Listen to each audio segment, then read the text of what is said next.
Hello दोस्तों, मैं देव स्वागत करता हूं सबका इस वीडियो में। 10th क्लास के चैप्टर नंबर 6 त्रिभुज के बारे में बात कर रहे हैं। त्रिभुज में अब तक हम उनका इंट्रोडक्शन, त्रिभुज कितने प्रकार के होते हैं, किस तरीके से होते हैं, हमने ये भी सीख लिया है कि बहुभुज में कब उसके समरूप होते हैं, कब सर्वांग कब होते हैं, समरूप कब होते हैं। हम इन सबका इंट्रोडक्शन आसानी से कर चुके हैं। अब हम 6.2 पर बात करेंगे। त्रिभुज का मतलब चैप्टर नंबर 6 में 6.2 पर बात करेंगे।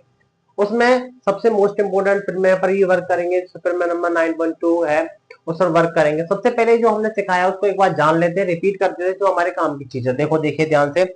हमने ये बता दिया था कि दो बहुभुज समरूप होते हैं। दो बहुभुज समरूप होते हैं वो कब होते हैं? यदि उनके संगत कोण बराबर होते हैं और यदि उनके संगत भुजाओं का अनुपात कैसा हो, समान हो। ये इस चीज के बारे में हम प्रॉपरली डिटेल पिछली वाले वीडियो में कंप्लीट कर चुके हैं। तो समकोणिक त्रिभुज, यदि दो त्रिभुज संगत कोण समान होते हैं वो समकोणिक त्रिभुज कहलाते हैं। यानी ऐसा त्रिभुज जिन दोनों त्रिभुजों के संगत कोण आपस में बराबर हो। जैसे कि अब एंगल जो ए है वो किसके बराबर हो? क्यू के हो। एंगल सी किसके बराबर है? टी के बराबर है। और एंगल बी किसके बराबर है? किसके बराबर हो? आर के बराबर हो। अगर इस तरीके से कोई भी दो ट्राइंगल्स आप लोगों को दे रखे होते हैं तो हम कहेंगे कि ये दोनों कैसे हैं? समकोणिक क्या हैं? त्रिभुज होते हैं। कहने का मतलब एंगल जो ए है किसके बराबर हो जाए? क्यू के हो जाए। एंगल बी आर के हो और एंगल सी किसके हो? पी के हो। तो ऐसे त्रिभुज क्या कहलाते हैं? समकोणिक त्रिभुज कहलाते हैं। तो दूसरी बात यह है कि समकोणिक त्रिभुजों की संगत भुजाओं का अनुपात हमेशा कैसा रहता है? समान रहता है। कहने का मतलब यह है कि ए बी सॉरी ए सी बट्टे में क्यू पी बराबर होगा ए बी बट्टे में Q R is equal to B C बट्टे में पी आर। तो ये भी कहना चाहते हैं जो समकोणिक त्रिभुज होते हैं उनकी हमेशा संगत भुजाओं का जो अनुपात होता है सदैव ऑल टाइम हमेशा कैसा होता है? समान होता है। अब हम एक बात बताइए, सबसे पहले हम बहुभुजों के बारे में बात कर रहे थे। बहुभुज हमने 6.1 में पढ़ा था। अब हम सिर्फ ओनली त्रिभुजों के बारे में बात करेंगे कि त्रिभुज समरूप कब होते हैं, किस तरह की कंडीशन होते हैं। तो क्या बताइए कि जो बहुभुज के स्थान पर अगर त्रिभुज आ जाए तो क्या सत्य होगा? दो त्रिभुज समरूप होते हैं यदि उनके संगत कोण समान हो तथा उनकी संगत भुजाओं का अनुपात कैसा हो? समान हो। यानी अब हम त्रिभुज के मतलब बहुभुज के बाद हम किसके बारे में पढ़ेंगे? त्रिभुज के बारे में पढ़ेंगे। तो डेफिनेटली बात यह है, दो त्रिभुज अब समरूप तब होते हैं यदि उनके संगत कोण बराबर हो तथा उनकी भुजाओं का अनुपात कैसा हो? समान होता है। तब वो मतलब जो त्रिभुज है समरूप होते हैं। लेकिन इसको सिद्ध करने के लिए थेल्स प्रमेय है जो कि पेपर के अकॉर्डिंग बहुत ज्यादा मोस्ट है। थेल्स थेल्स नाम के वैज्ञानिक ने एक प्रमेय दी, जिसे थेल्स प्रमेय कहते हैं। तो उससे कथन क्या था? क्या हाँ, उससे पहले उस थेल्स पर जाने से पहले एक बार ये जान लेते हैं कि जब एक ही आधार और एक ही समांतर रेखाओं के बीच स्थित त्रिभुजों का क्षेत्रफल कैसा होता है? बराबर होता है। अब ओवरऑल बात ये निकल के आती है कि बराबर किस प्रकार का होता है वो देखिए। जैसे कि एक ही आधार और एक ही समांतर रेखा। अब जैसे मान के चलो ये रेखा, ये एल हो गई, ये एम हो गई। ये दोनों रेखाएं कैसी है? समांतर है। अब इनका अगर हम जिस पे त्रिभुज बना ले, कोई ये वाला नाम दे दिया ए बी सी, ये त्रिभुज हो गया। अब इसके अगर यहाँ पे बगल से एक मतलब साइड से एक पॉइंट ले लिया जाए, मान के चलो ये पॉइंट ले लिया और ये वाला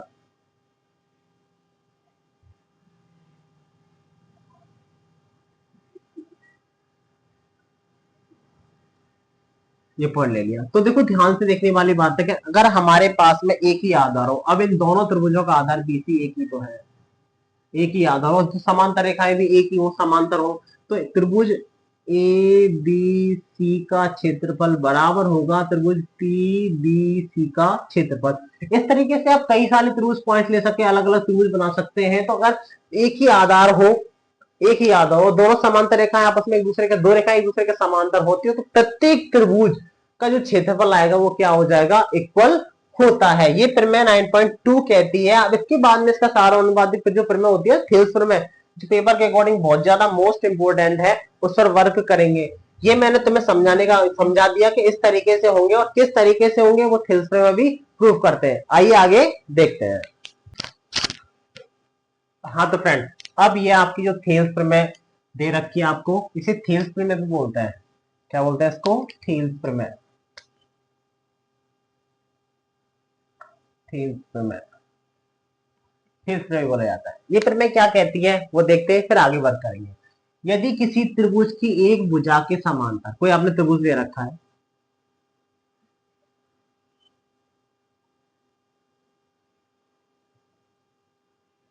आपने कोई त्रिभुज ले लिया है, इसका नाम दिया है आपने ए बी और सी। यदि किसी त्रिभुज की एक भुजा के समांतर अन्य दो भुजाओं को भिन्न भिन्न बिंदुओं पर छेद करने के लिए एक रेखा खींची गई है। यदि किसी त्रिभुज की एक भुजा के समांतर, त्रिभुज की भुजा, इसके समांतर रेखा खींच देता हूं मैं। तो देखिए ये यहां से ये रेखा का नाम मैंने डी और ई दे दिया। यदि किसी त्रिभुज की एक भुजा के समांतर अन्य दो भुजा ए बी और बी सी को प्रच्छेद करने के लिए, प्रच्छेद करके एक रेखा खींची जाए, खींच दिया हमने डी, खींच जाए तो अन्य दो भुजाओं को एक ही अनुपात में विभाजित करती है। कहने का मतलब ये जो रेखा है, इस दोनों रेखाओं को समान अनुपात में विभाजित करें, एडी बट्टे में डीबी और ए बट्टे में ईसी। ये कहना है, हमें प्रूफ करना है। तो हमें जो दिया है पहले वो लिख लेते हैं। दिया है त्रिभुज ए बी सी में, ए में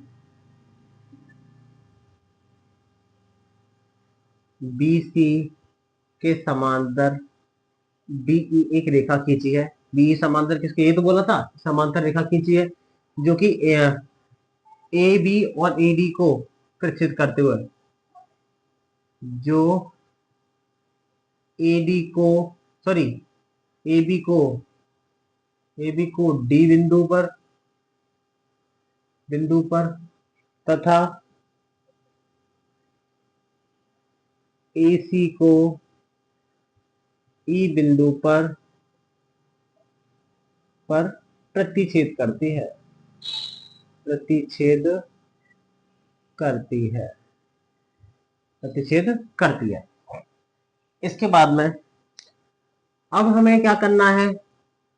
टू प्रूव, यानी सिद्ध करना है। हमें सिद्ध क्या करना है कि दोनों भुजाओं को क्या एक ही अनुपात में क्या करती है, विभाजित करती है। इसका मतलब ये कहना चाहता है कि ए डी बट्टे में डी बी इजुकल टू होगा ए ई बट्टे में ए सी। ये हमें क्या करना है?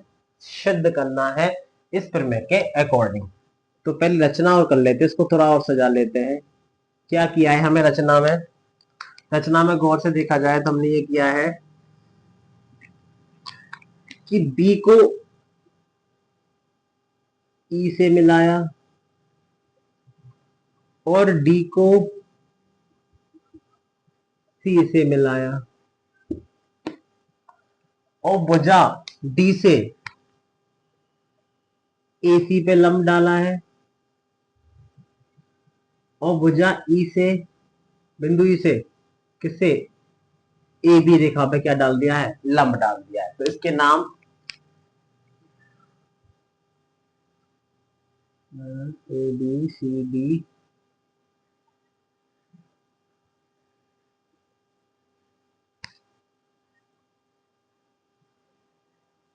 इसका नाम एम दे दो और इसका नाम एन दे दो। हाँ, तो क्या किया हमने? बिंदु D N is a perpendicular of किस पे है? एसी कर दिया हमने, यानी डी से बिंदु एसी पे क्या डाला है? लंब डाला है। और क्या किया है? ई से मतलब E M is a perpendicular of किस पर हो जाएगा? ए बी हो जाएगा। तथा बी को ई से तथा डी को सी से मिलाया। ये हमने यहां तक जो करना था वो अब कर लिया। यानी कहने का मतलब ये है कि जो हमने पूछा गया था वो हमें क्या प्रूफ करना है, ये हमें बता दिया, हमें प्रूफ क्या करना है, हमें ये वाला प्रूफ करना है। और हमने रचना से क्या किया कि डी बिंदु डी से ए सी पे लंब डाला है, बिंदु ई से ए बी रेखा पे लंब डाला है, तो बी को सी से और सी को किससे मिला दिया है, डी से मिला दिया है।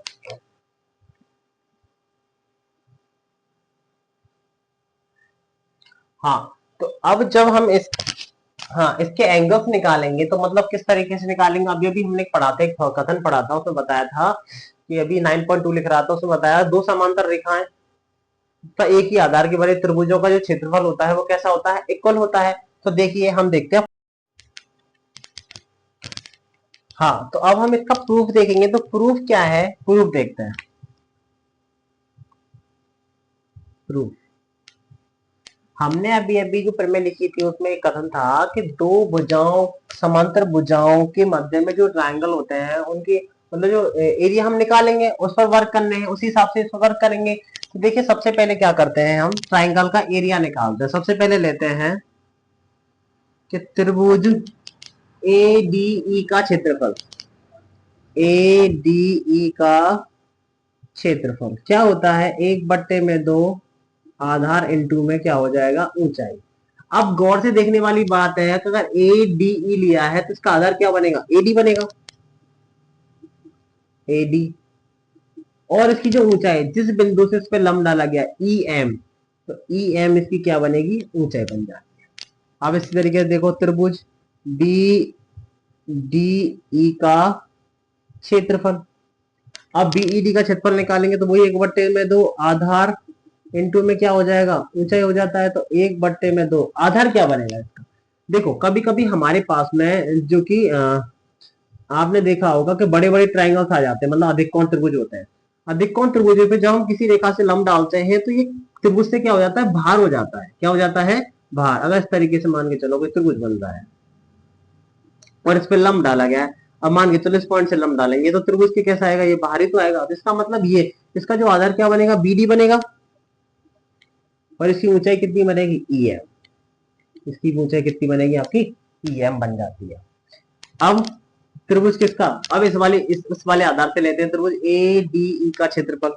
तो ए डी ई का क्षेत्रफल क्या होगा, 1/2 आधार इंटू में क्या हो जाएगा, ऊंचाई। तो 1/2 इसका आधार क्या बनेगा, इसी प्रकार से ए ई बनेगा, इधर से लिया है तो ए ई, और ऊंचाई डी एम, डी एड हो जाएगी।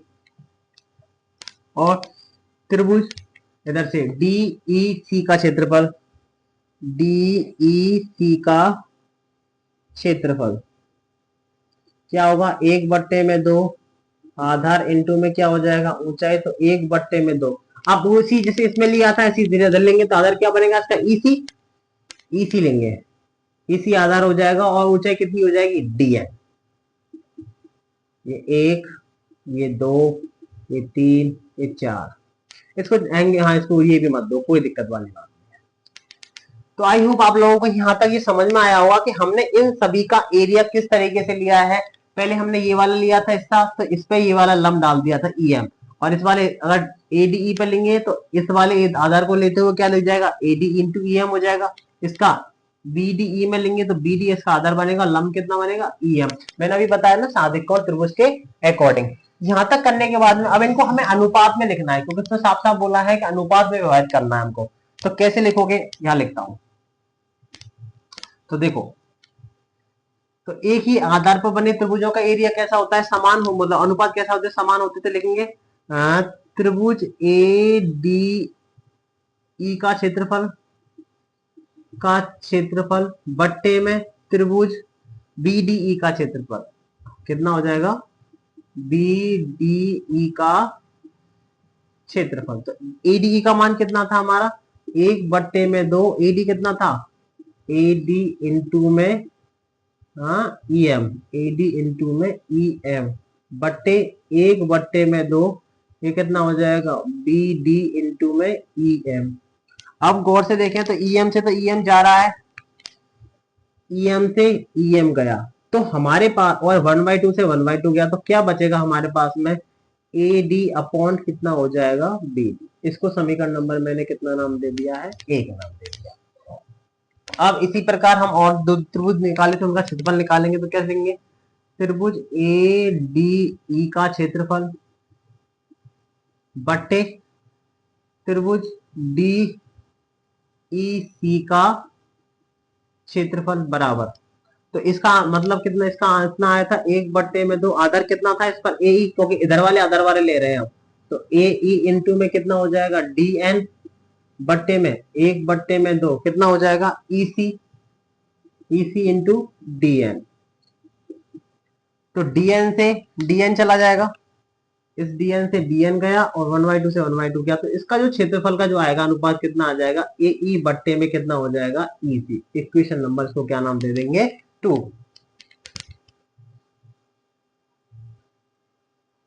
हाँ, इसको इक्वेशन क्या नाम दे देंगे हम 2 नाम दे दिया हमने। अब समीकरण 1 व 2 से तो हो गया, अब ये हमारा कथन फ्री हो जाता है, इसको मैं मिटा देता हूँ, थोड़ी जगह कम है इसलिए। तो देखिए इस कथन को हमने क्लियर कर दिया,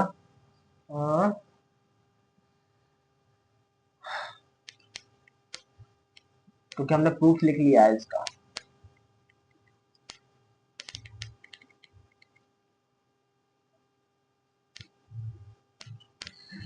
हाँ।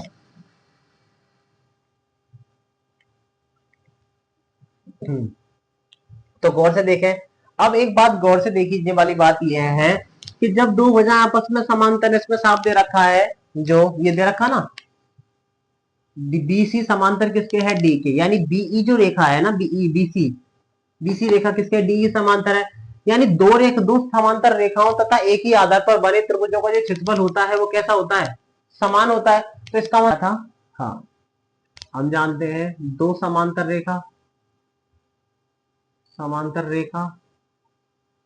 तथा एक ही आधार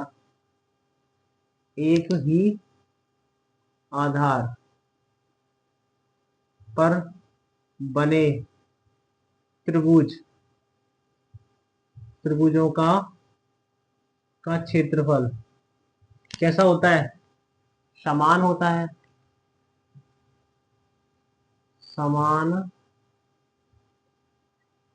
समान होता है। अब इस तरीके से समान होने का मतलब क्या हो जाता है, अब मान के चलो कि ये हम आधार जो लेना चाहें, हम डीई को आधार ले रहे हैं, इस डी को आधार लेके दो त्रिभुज बनते हैं, बी डी ई का क्षेत्रफल बराबर किसके होगा, डी डी ई सी का क्षेत्रफल हो जाएगा इस तरीके से। तो क्या लिखेंगे, त्रिभुज डी डी ई का क्षेत्रफल बराबर किसके होगा, त्रिभुज डीई सी का क्षेत्रफल, डीई सी का क्षेत्रफल। क्यों, क्योंकि हमने लिखा था दो समांतर रेखा डीई समांतर किसके हो गई बीसी के, और इसका आधार इस दोनों त्रिभुजों का आधार हम डीई मान लेता हूं, तो बी डीई का क्षेत्रफल बराबर किससे हो जाएगा, डीई सी के क्षेत्रफल के क्या हो जाएगा, इक्वल हो जाएगा। तो इस तरीके से अगर गौर से देखें तो डीई बीडीई, तो एडीई का क्षेत्रफल, तो बीडीई के स्थान पर आप तो बीडीई का क्षेत्रफल किसके बराबर, डीईसी के बराबर हो जाएगा, सही है। तो देखो अब हमारा यहां तक कंप्लीट हो चुका है प्रॉपरली, तो हम लिख सकते हैं अब यहां पर, तो डीई का क्षेत्रफल, ये तो दे रखा है एडीई का क्षेत्रफल और ये बीडीई का क्षेत्रफल, तो इस तरीके से हम लिख सकते हैं, अतः त्रिभुज ए डी ई का क्षेत्रफल बट्टे ये दे रखा है बीडीई के स्थान पर आप क्या लिख सकते हो, बीडीई, डीईसी भी लिख सकते हैं, तो क्या लिख सकते हैं, त्रिभुज डीईसी का क्षेत्रफल। तो ये क्या निकल के आया था हमारा, एडी बट्टे में कितना हो जाएगा, बीडी, ये हो गया। और इसी प्रकार से हम इससे भी दूसरे वाले त्रिभुज को कर सकते हैं, इसको हम क्या समीकरण नंबर कितना दे देंगे इसमें 3, और आगे लिख सकते हैं इसको कैसे लिख सकते हैं, त्रिभुज ए डी ई का क्षेत्रफल बट्टे में त्रिभुज किसमें क्या लिखेंगे, डीईसी ऑलरेडी दे रखा है, तो डीईसी का क्षेत्रफल, तो कितना हो जाएगा, ए ई बट्टे में कितना हो जाएगा, ए ई बट्टे में कितना हो जाएगा, इसी इसको समीकरण नंबर कितना दे देंगे हम 4। अब गौर से देखा जाए तो समीकरण 3 और 4 से मैं लिखूं तो इनके एलएचएस बराबर हो गए। जब एलएचएस बराबर है तो कैसे होंगे, आरएचएस भी क्या हो जाएंगे, हमारे बराबर हो जाएंगे। तो देखो इसको मिटा देता हूं मैं। अब इससे हमारा कंप्लीट वर्क हो गया, कंप्लीट क्या काम था वो कंप्लीट कर दिया हमने। तो गौर से यहाँ पे देखा जाए, ये वाला यहाँ से इस तरीके से आएगा। तो क्या लिखेंगे, समीकरण 3 व 4 से। और समीकरण 3 व 4 जब एलएचएस बराबर है दोनों के, तो आरएचएस भी क्या से होंगे, बराबर होंगे। ए डी बट्टे में क्या हो जाएगा, बी डी बराबर कितना होगा, ए ई बट्टे में ई सी। और यही हमें क्या करना था, प्रूव करना, प्रूव दैट इट इज सिद्धम। तो इस तरीके से हमारी जो थेल्स प्रमेय है, हमें देखो यही प्रूव करना था। ये आ गया हमारा प्रूफ, ये आ गया, मिट गया थोड़ा सा। क्या था, त्रिभुज ए बी सी में, ए बी सी, हाँ। तो हमें ये तो सिद्ध करना था कि हमारे पास में एक ट्राइंगल था, उस ट्राइंगल के अकॉर्डिंग हमें वर्क करना था, और हमें सिद्ध करना था कि ए डी बट्टे में ए। कहने का मतलब ये है, ओवरऑल बात ये निकल के आती है, यदि दो भुजाएं समांतर है और उनके उनके जो भुजा समांतर है, तो उनकी तीसरी भुजा, मतलब तीसरी भुजा के समांतर काटी गई रेखा इन दोनों को समान भागों में क्या करती है, डिवीजन करती है। ये थेल्स में मैंने बताया था, तो जो हमने क्या कर दिया यहाँ पर, क्या कर दिया, प्रूव कर दिया। इसका विलोम भी सत्य होता है, इसका विलोम भी क्या होता है, सत्य होता है। यदि दो भुजाएं समांतर है तो समान अनुपात में काटेंगे, यदि भुजाओं का अनुपात समान है तो दो भुजाएं कैसी होंगी, समांतर होंगी। ये थेल्स ने कहा था, जो नेक्स्ट पर में आती है, लेकिन उसको कराने की कोई भी आवश्यकता नहीं है, क्योंकि इससे समझ में आता है इसका विलोम भी कैसा होता है, इस प्रमेय का क्या होता है, विलोम भी सत्य होता है। तो मैं समझा देता हूं मैं आपको। सबसे पहले हमने ये लिखा था एबीडी में, अब इस ट्राइंगल में वो चला गया। तो मैं छोटी सी कहां ड्राइंग बनाऊं, हाँ यहाँ बना देता हूँ। ऐसा था हमारा ट्राइंगल, हमने एक ट्राइंगल बना रखा था, यानी ए बी सी ये बना रखा था। और यहाँ से यहाँ तक हमने एक रेखा खींच रखी थी, डी ई नाम था, और ई को बी से और डी को सी से मिला रखा था। यहाँ से इस पे लंब डाला था और इससे इस पे लंब डाला था, इस लंब का एम और ये एन था। तो ये था हमारे पास में इसका ट्रायंगल। तो सबसे पहले हमने क्या किया था, इधर वाले पार्ट्स को लिया था, ए डी ई में लिया था। तो हमने त्रिभुज के क्षेत्रफलों को निकाल लिया, चारों को, ए डी का निकाला, बी डी का निकाला, इधर वाले आधार को लेते हुए। फिर हमने दूसरे वाले ट्राइंगल का आधार लिया, उधर से आधार को लेते हुए दोनों को, और दोनों को अनुपात में रखा। लेकिन हम ये 9 पहले ही पढ़ चुके हैं कि जो अब दो रेखाएं समांतर होती हैं तो उनकी भुजा एक ही आधार पर बने वाले त्रिभुजों का क्षेत्रफल होता है, कैसा होता है, समान होता है। हमने दोनों त्रिभुजों को क्षेत्रफल को क्या कर दिया, समान किया। समान करने के बाद समीकरण 3 और 4 को रखा, और समीकरण 3 और 4 से हम कह सकते हैं कि ए डी बट्टे में डी बी और ए ई बट्टे में ई सी हमारा यहाँ से क्या हो जाता है, ये प्रूफ हो जाता है। ये इस तरीके से है, यहाँ से इस तरीके से आना है आपको। आई होप आप लोगों को ये थ्योरी प्रमेय समझ में आएगी, लेकिन अगर इसकी 2-3 बार आप प्रैक्टिस करोगे तो आपको ये प्रमेय आ जाएगी। इसके बाद में इसके नेक्स्ट एग्जांपल से उस पर वर्क करते हैं। हाँ तो फ्रेंड्स, अब हम एग्जांपल्स के बारे में बात करें। थ्योरी प्रमेय अब तक हम पढ़ चुके हैं, उसका यूज करना। थ्योरी प्रमेय क्या कहती है, यदि दो भुजाएं समांतर हैं, यदि दो रेखाएं क्या होती है, समांतर हैं, तो उनकी भुजाओं का जो अनुपात होगा वो कैसा होगा, समान होगा। तो इस चीज को यूज करते हुए हम क्या करेंगे, अब आगे बढ़ते हैं। तो यदि कोई रेखा एक त्रिभुज एबीसी में ए बी तथा त्रिभुज एबीसी की भुजाओं ए बी और ए सी को डी और ई बिंदु पर प्रक्षेपित कर दे, देखो ये कर रहे हैं, डी और ई बिंदु पर क्या कर दे, प्रक्षेपित कर। तो सिद्ध कीजिए कि एडी बट्टे में ए बी और ए ई बट्टे में ए सी, सॉरी ए सी है, ए ई बट्टे में ए सी होगा। तो हमें ये प्रूव करना है। तो सबसे पहले जो दिया है वो लिख लेते हैं, दिया है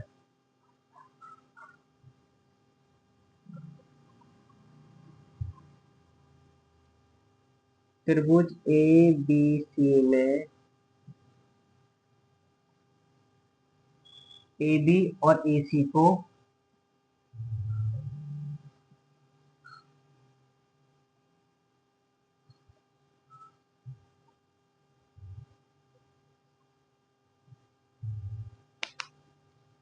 इसमें लिखना भूल गया मैं, इसमें तथा डी ई तथा डी ई भुजा किसके है, बीसी के समांतर। एबीसी में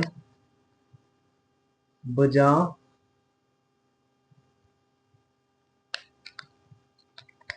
भुजा डीई डीई बिंदु भुजा डीई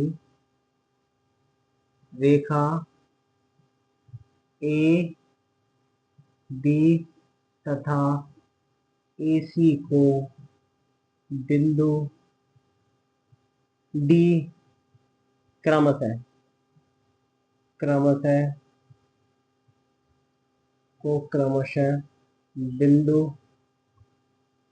बिंदु डी व ई पर प्रतिच्छेद करती है,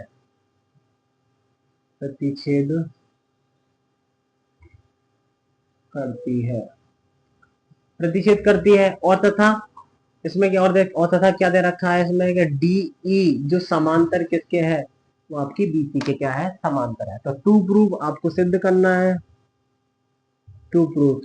क्या सिद्ध करना है कि ए डी बट्टे में ए बी बराबर ए ई बट्टे में ई सी, ये आपको क्या करना है, सिद्ध करना है।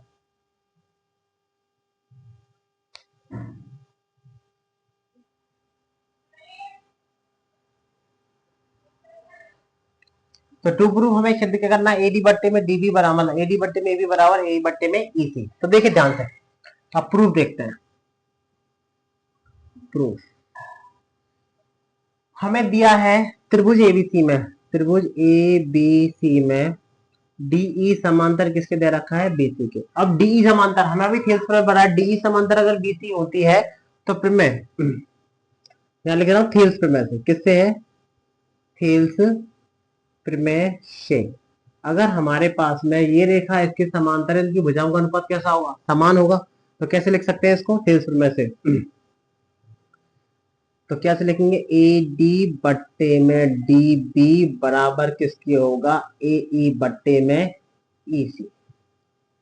ये हो जाएगा क्योंकि हमारी दो रेखा, ये रेखा इसकी रेखा क्या है, समांतर है। जब ये रेखा आपस समांतर है तो इनकी भुजाओं का अनुपात कैसा होता है, समान। किसने बताया था, अभी भी थेल्स में हमने नंबर 9.1 में पढ़ा है। जब ये पढ़ा है तो इसका विलोम, इसका अगर उल्टा कर दूं तब भी ये बराबर होंगे। तो पलटने पर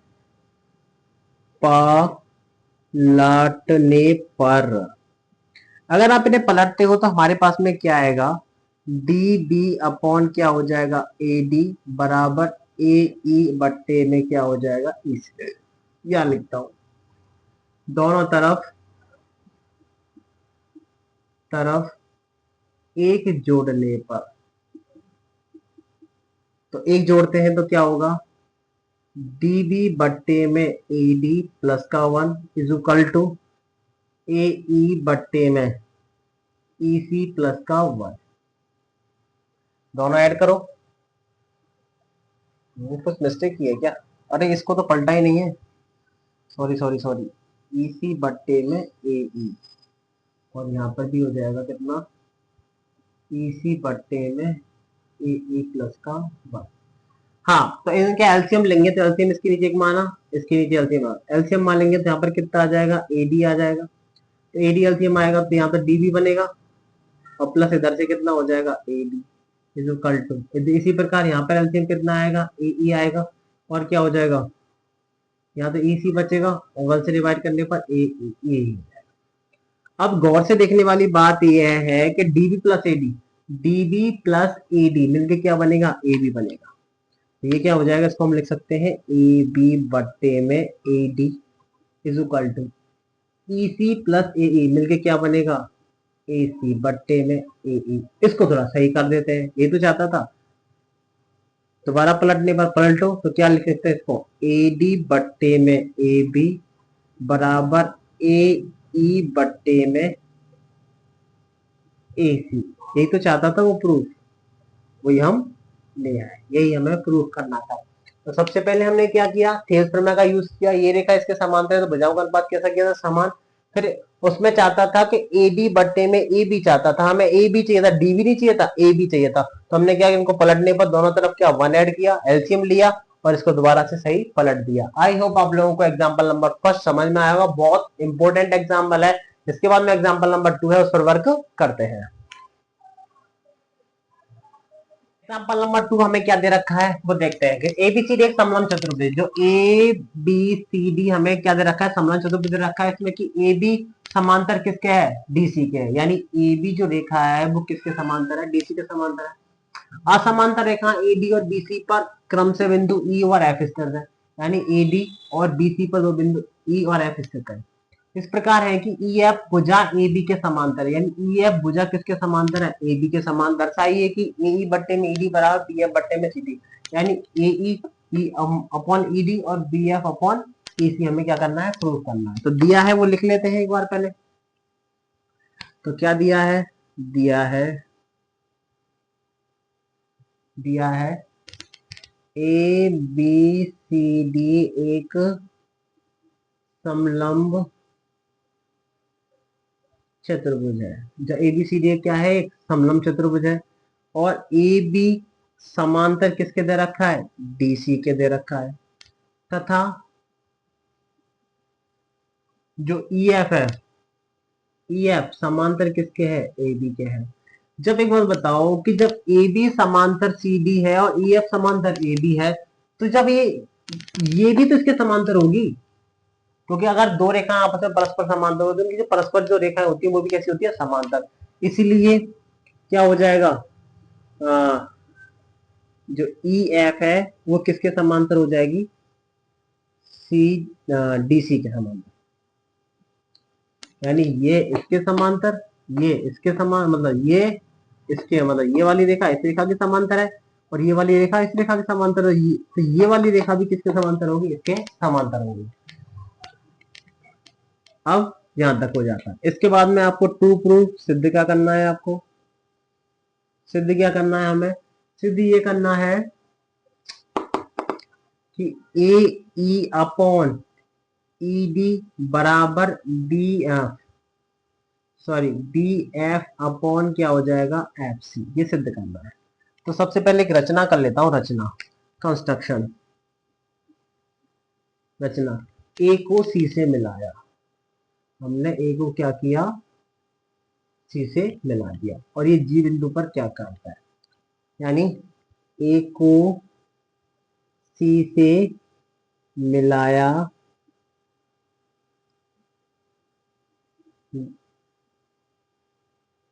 ए सी रेखा कौन सी को, ई एफ को जी बिंदु पर काटती है, काट दिया। अब प्रूफ कर लेते हैं, चलो तो प्रूफ करते हैं। प्रूफ ये हम पहले ही बता चुके हैं कि ई एफ यानी ये वाली रेखा इस रेखा के समांतर है और ये वाली इसके समांतर, तो ये वाली भी किसके समांतर होगी, इसके समांतर होती है। तो प्रूफ में सबसे पहले क्या करते हैं हम, कि हम त्रिभुज लेते हैं, कौन सा वाला, ए जी, मतलब ए डी सी में त्रिभुज ए डी सी से, जब एडीसी में बात करें, हमने ये प्रूव कर दिया कि ये वाली रेखा इस रेखा के समांतर है, तो ईजी भी किसके समांतर होगी, से, तो ईजी समांतर किसके हो जाएगी, सीडी की होगी। अब सीडी की होती है तो थेल्स में लगा देते हैं, तो किससे, थेल्स प्रमेय से। अब थेल्स प्रमेय क्या कहती है, जब दो रेखाएं समांतर होगी, उनकी भुजाओं का अनुपात कैसा होगा, समान होगा। तो थेल्स ने कहा तो हम लिख सकते हैं, इसलिए ए ई बट्टे में ई डी बराबर किसके होगा, ए जी बट्टे में कितना हो जाएगा, जी सी। इसको समीकरण नंबर क्या दे देते हैं, 1 दे देते हैं। अब दूसरा त्रिभुज लेते हैं। अब त्रिभुज किससे, ए सी, ए बी सी में, ए बी सी से, तो जी एफ किसके समांतर हो जाएगी, जी एफ समांतर किसकी होगी, ए बी की होगी, क्योंकि जब ये इसके समांतर है, तो इस वाले ट्राइंगल को गौर से देखें, इस वाले ट्राइंगल को, इस वाले ट्राइंगल देखें, तो जी एफ किसके समांतर हो जाएगी, ई एफ के समांतर, क्योंकि आपस में सभी रेखाएं कैसी हैं, समांतर है। तो थेल्स प्रमेय से, किससे, थेल्स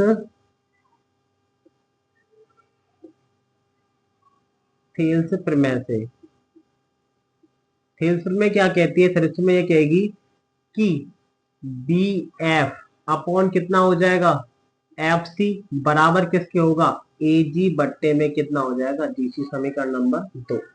समीकरण 1 व 2 से लिख देते हैं। तो समीकरण 1 व 2 से, समीकरण जब L H R H S बराबर तो एल एच एस भी क्या होंगे, बराबर होंगे। तो लिख दो ए ई बट्टे में क्या हो जाएगा, ई डी बराबर कितना होगा, बी एफ बट्टे में क्या हो जाएगा, एफ सी। यही हमें क्या करना था, प्रूव करना था। यही हमारा क्या है, आंसर है। आई होप आप लोगों को एग्जाम्पल नंबर 2 समझ में आया होगा। समझ में आया तो वीडियो को लाइक करें। इसके बाद में एग्जाम्पल नंबर 3 और वर्क करते हैं। हाँ तो फ्रेंड्स 6.2 के एग्जाम्पल नंबर 3 पर बात करते हैं। एग्जाम्पल नंबर 3 आपको क्या दे रखा है कि आकृति में, ये जो आकृति आपको दे रखी है कि पी एस बट्टे में एस क्यू और पी टी बट्टे में टी आर, यानी P Q P S upon S Q और P T upon T T R आपस में क्या इक्वल है, और angle S P S T यानी पी एस टी बराबर किसके है, पी आर क्यू के है। सिद्ध कीजिए कि त्रिभुज पी क्यू आर क्या है, समद्विबाहु त्रिभुज है। तो पहले देख लेते हैं क्या दे रखा है, दिया है हल। हाँ तो दिया क्या दे रखा है कि पी आकृति में, चित्र से ऐसे दो, चित्र से चित्रानुसार क्या दे रखा है कि पी एस बट्टे में एस क्यू बराबर है पी टी बट्टे में टी आर, और क्या दे रखा है, एंगल पी एस टी बराबर दे रखा है पी आर क्यू के।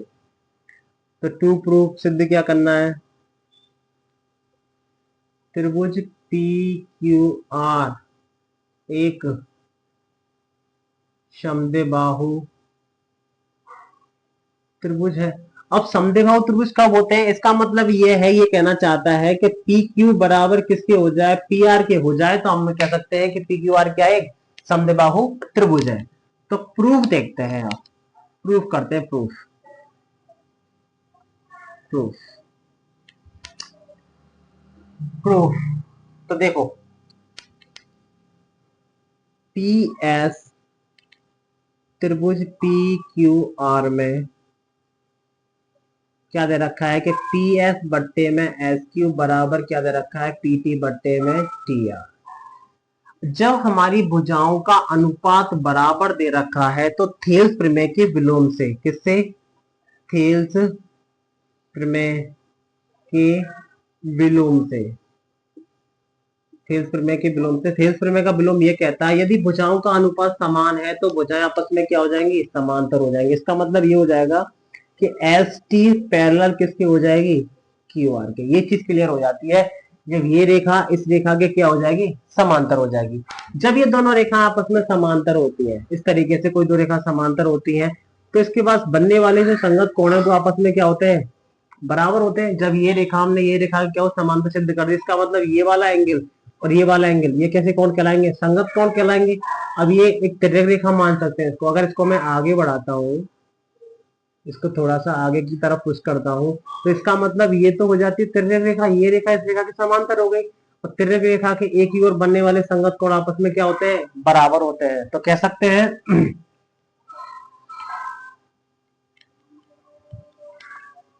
तो हम कह सकते हैं कि त्रिभुज पी ट्राइंगल मतलब एंगल पी एस टी बराबर किसके हो जाएगा, पी क्यू आर के। ये कैसे कोण है, संगत कोण। ये कैसे कोण हो जाते हैं, संगत कोण हो जाते हैं। लेकिन ऑलरेडी जब ये वाला एंगल जो पी एस टी किसके बराबर, पी क्यू आर के बराबर प्रूफ कर दिया हमने, तो हमारे लिए तो ऑलरेडी ये दे रखा है, क्या दे रखा है कि पी एस टी बराबर किसके दे रखा है, पी आर क्यू के दे रखा है। इसको इक्वेशन नंबर फर्स्ट और इक्वेशन नंबर 2 दे देते हैं। जब इन दोनों के एलएचएस बराबर है तो ये भी तो आपस में बराबर हो जाएंगे, तो इसलिए हम कह सकते हैं यहाँ लिखता हूं, इसलिए हम कह सकते हैं कि P Q R, angle P Q R बराबर किसकी होगा, पी आर क्यू के। यानी ये वाला जो एंगल है हमने क्यू वाला किसके बराबर प्रूफ कर दिया, आर के बराबर प्रूफ कर दिया। त्रिभुज नियम ये कहता है यदि संगत कोण बराबर है, त्रिभुज नियम से किसी त्रिभुज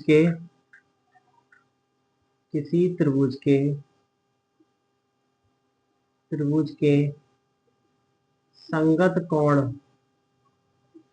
बराबर है तो भुजाएं, तो संगत भुजाएं नहीं, संगत भुजाएं किस तरह क्या होंगी? समान होंगी। तो इसका मतलब पी क्यू भुजा किसके बराबर हो जाएगी? पी आर के बराबर हो जाती है भुजाएं। तो जब ये वाला एंगल इस वाले एंगल के बराबर प्रूव कर दिया, त्रिभुज नियम ये कहता है किसी त्रिभुज के संगत कोण बराबर है, ये आपस में जो कोण बराबर है तो संगत भुजाएं कैसे होंगी? बराबर हो जाएंगी। तो पी क्यू रेखा हो किसके बराबर हो जाएगी? पी आर के बराबर हो जाएगी। जब ये रेखा इसके बराबर सिद्ध हो गई तो हम कह सकते हैं, इसलिए कह सकते हैं कि त्रिभुज पी क्यू आर एक समद्विबाहु क्या है? त्रिभुज है। आई होप आप लोगों को जहां तक समझ में आया होगा। समझ में आया तो वीडियो को लाइक करें। इसके बाद में इसके क्वेश्चनों पर वर्क करेंगे और नेक्स्ट वीडियो में बात करते हैं। Thank you so much.